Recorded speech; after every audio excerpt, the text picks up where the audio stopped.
Assalamualaikum warahmatullahi wabarakatuh. Semoga kesehatan, keselamatan, dan keberkahan selalu menyertai kita semuanya. Bertemu lagi dalam pembelajaran online pada kali ini. Mudah-mudahan apa yang disampaikan nanti akan memberikan sesuatu yang manfaat tentunya.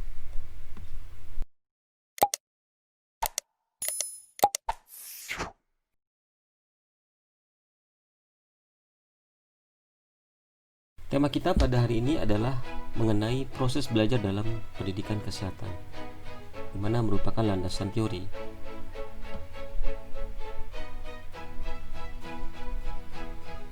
Apa yang akan kita pelajari? Yang pertama, nanti kita akan belajar mengenai definisi belajar, teori proses belajar, faktor yang mempengaruhi belajar, prinsip-prinsip belajar, perubahan tingkah laku akibat belajar,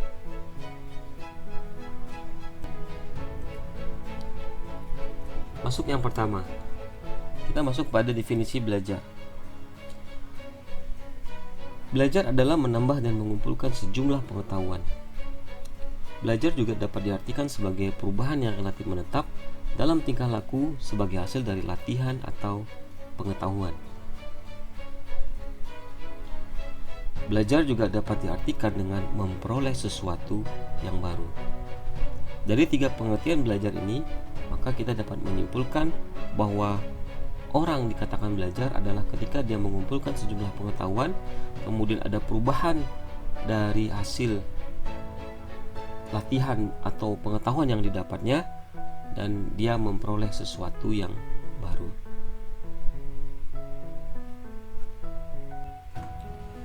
Beberapa teori proses belajar. Teori yang pertama adalah teori belajar Gestalt. Pada teori belajar Gestalt ini, seseorang dikatakan belajar apabila ia memperoleh pemahaman dalam situasi yang problematis.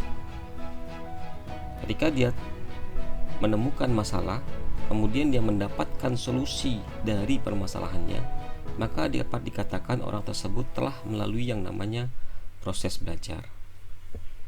Saya ambil contoh, pada saat kita masih kecil, kita pernah belajar menggunakan sepeda. Pada percobaan pertama kita terjatuh, percobaan kedua dan seterusnya kita terjatuh, sampai kita akhirnya menemukan kenapa sebab kita sampai terjatuh. Nah, ketika kita sudah menemukan apa sebab kita terjatuh, kemudian kita mencari solusi agar kita tidak terjatuh, maka kita telah melalui yang namanya proses belajar. Nah, apa kaitannya dengan teori belajar Gestalt ini dengan pemberian pendidikan pada kesehatan pada masyarakat?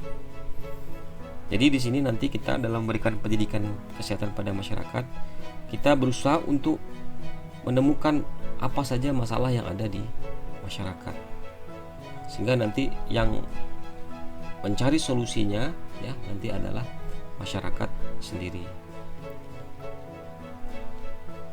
Saya ambil contoh ketika misalnya di suatu wilayah itu terjadi atau permasalahan gizi yang kekurangan gizi yang cukup tinggi di suatu penduduk. Nah, di sini kita harus mencari sumber masalahnya apa. Oh, permasalahan gizi, penduduknya padat, karena pertanian kurang. Oh, apakah karena tidak tahan masyarakat terhadap makanan bergizi? Oh, apakah karena kuatnya tradisi tidak ada di masyarakat? Kurangnya partisipasi masyarakat, keengganan petugas kesehatan mungkin, atau kurangnya perhatian pemerintah daerah. Nah, ketika kita bisa mampu menemukan apa sebab masalahnya, kemudian kita akan bersama-sama dengan masyarakat untuk mencari solusi, dan biarkanlah masyarakat untuk melalui proses belajar kesehatannya sendiri. Ketika misal masyarakat sudah menemukan masalah, kemudian dia dapat mencari solusi dari permasalahannya, maka masyarakat telah melalui yang namanya proses belajar. Dalam hal ini adalah proses belajar dalam penanganan gizi di suatu masyarakat itu sendiri.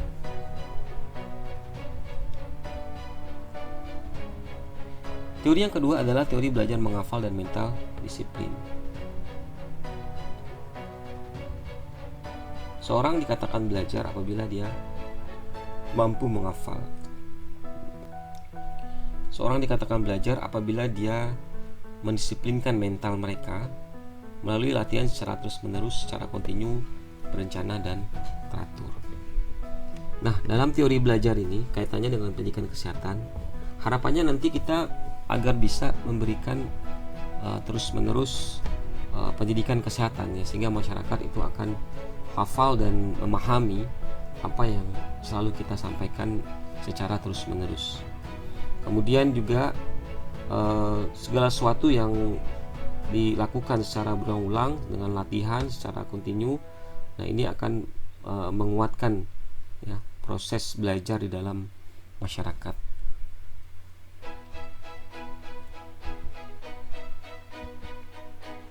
Kemudian adalah teori asosiasi atau John Locke dan Herbart. Belajar adalah mengambil tanggapan-tanggapan dan menggabungkan tanggapan. Jadi nanti diharapkan dalam kita memberikan pendidikan kesehatan, kita harus memberikan tanggapan-tanggapan yang baik tentunya tentang kesehatan. Sambil contoh, misalnya pemukiman kumuh itu erat kaitannya dengan sakit perut. Misalnya lingkungan kumuh kaitannya dengan demam DBD. Jadi semakin banyak tanggapan-tanggapan tentang kesehatan, maka tentu masyarakat akan banyak belajar tentang berbagai macam hal-hal tentang kesehatan. Faktor yang mempengaruhi proses belajar. Kalau kita lihat, banyak faktor yang mempengaruhi seseorang melalui proses belajar. Baik itu dari fasilitatornya, baik itu dari metodenya, baik itu dari alat bantu yang digunakan, maupun dari bahan belajar itu sendiri.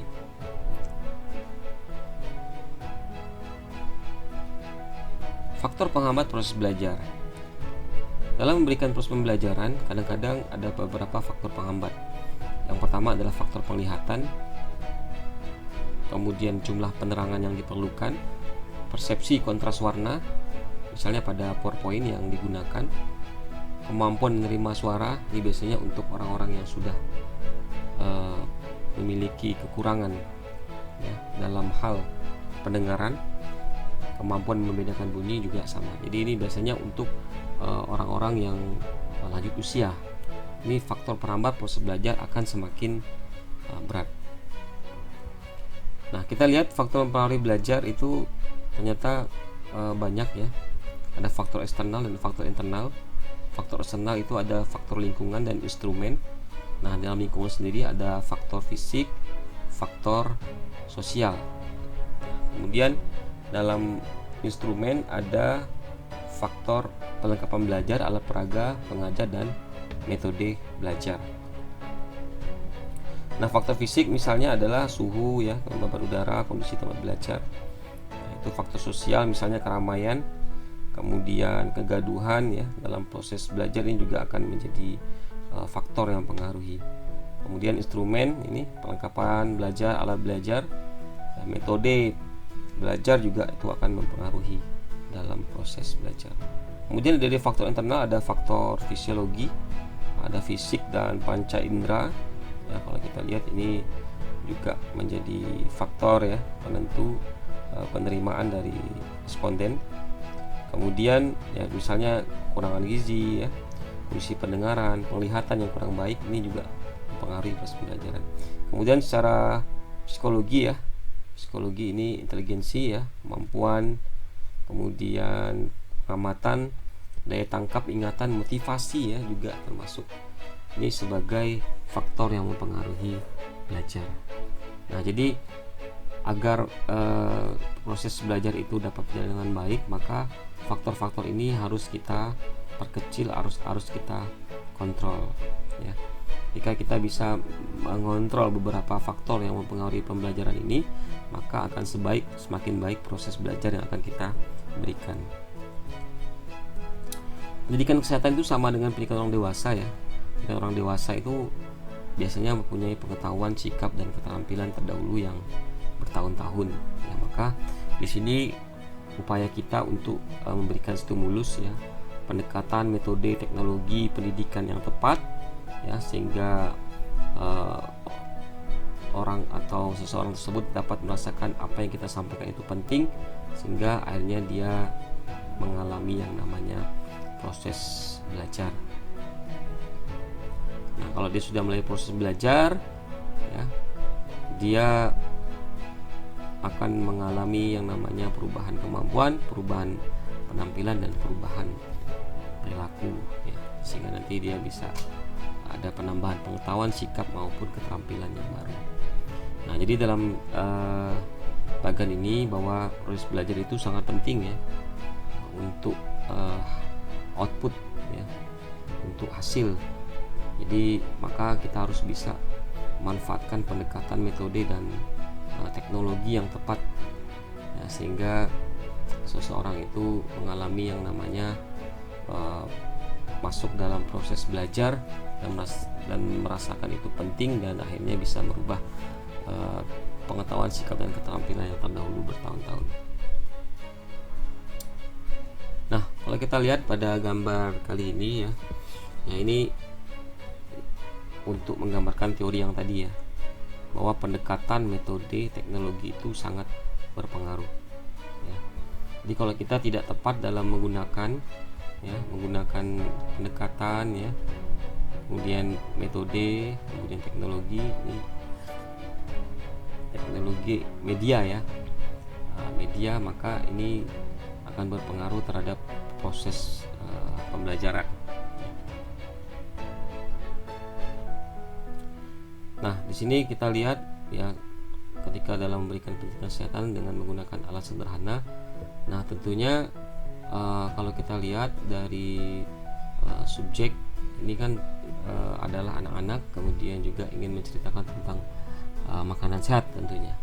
Maka alangkah baiknya misalnya ketika memberikan pendidikan kesehatan seperti ini, langsung diberikan contoh, ya, diberikan contoh sampel, ya, langsung makanan boleh, ataupun yang dalam bentuk mainan, sehingga anak-anak tahu misalnya pisang, oh pisang ini dijelaskan oleh si pemateri, dan anak-anak memegang, benar-benar memegang pisang atau buah-buahan yang disampaikan, sehingga memahami betul.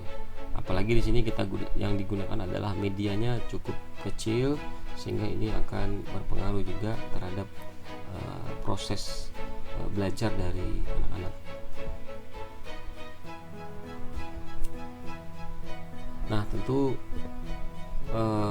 usahakan sebaik mungkin kita bisa manfaatkan berbagai macam media, dan tentunya metode yang tepat kepada masyarakat dalam memberikan pendidikan kesehatan. Dan tentunya juga alat bantu, ya, bantu di sini banyak. Nanti kita akan belajar lebih lanjut tentang metode, kemudian media dalam pendidikan kesehatan. Prinsip-prinsip belajar. Nah, prinsip yang pertama adalah belajar adalah suatu pengalaman yang terjadi dalam diri si pelajar yang diaktifkan oleh pelajar itu sendiri. Nah, biasanya perubahan persepsi, pengetahuan, sikap, perilaku itu bukan kekuatan yang mesti dipaksakan kepada individu, ya. Jadi melainkan suatu perubahan yang unik yang tentunya nanti akan diwujudkan oleh si pembelajar itu sendiri. Artinya melakukan dengan kemauan sendiri. Untuk itu yang terpenting adalah kita nanti bisa menciptakan iklim atau suasana yang membuat si pelajar merasa penting untuk mendapatkannya. Kemudian yang kedua adalah belajar adalah penemuan diri sendiri. Nah, implikasi dari prinsip ini adalah bahwa proses pendidikan kesehatan akan lebih baik, ya, ketika kita memberi rangsangan saja, ya. Tidak perlu dari A sampai Z, ya, nanti biarkan masyarakat atau individu yang selanjutnya menemukan kebutuhannya. Yang ketiga, belajar adalah konsekuensi dari pengalaman.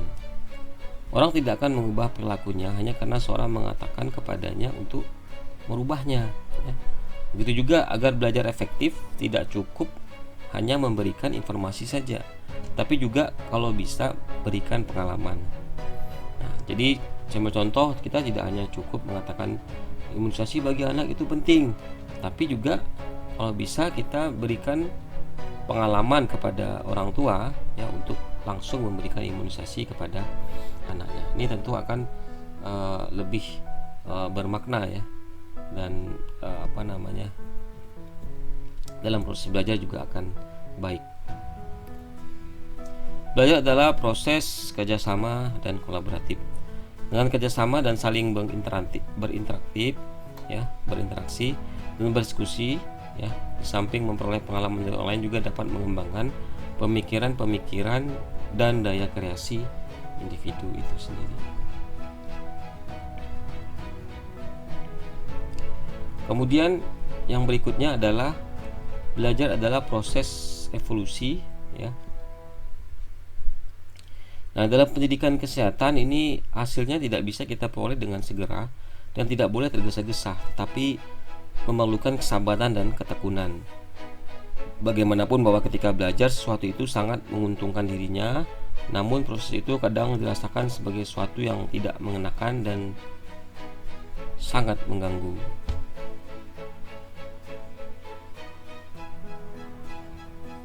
Kemudian belajar terkadang merupakan proses yang menyakitkan.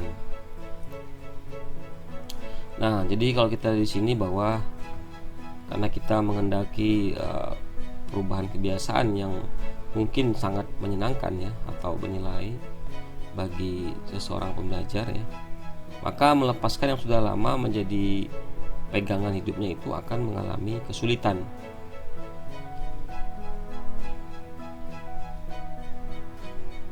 Untuk itu, biasanya dalam mengintroduksikan hal baru itu agar berperilaku baru sebaiknya tidak dilakukan, sebaiknya tidak secara drastis ya. Tentu harus hati-hati sedikit demi sedikit sehingga masyarakat mau meninggalkan perilaku lama dengan senang hati dan tidak menimbulkan frustasi tentunya ya. Ya, saya ambil contoh misalnya ketika seseorang belajar berhenti merokok ya, ini memang proses sesuatu yang menyakitkan ya.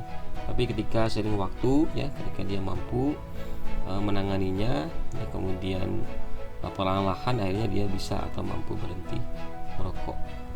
Pada awal-awal memang proses sesuatu yang menyakitkan. Yang berikutnya, belajar adalah proses emosional dan intelektual ya. Belajar bukan hanya proses intelektual tapi juga emosi. Maka di sini iklim belajar harus diciptakan ya biar tidak tegang gitu ya. Biar tidak kaku ya, mati ya, tetap hidup, gembira dan ya tidak usah terlalu formal. Kemudian yang berikutnya adalah belajar bersifat individual dan unik.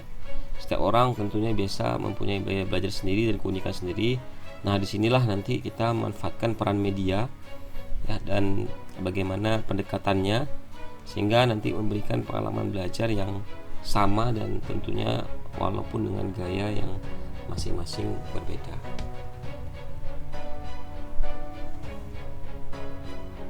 Ciri-ciri perubahan tingkah laku akibat belajar.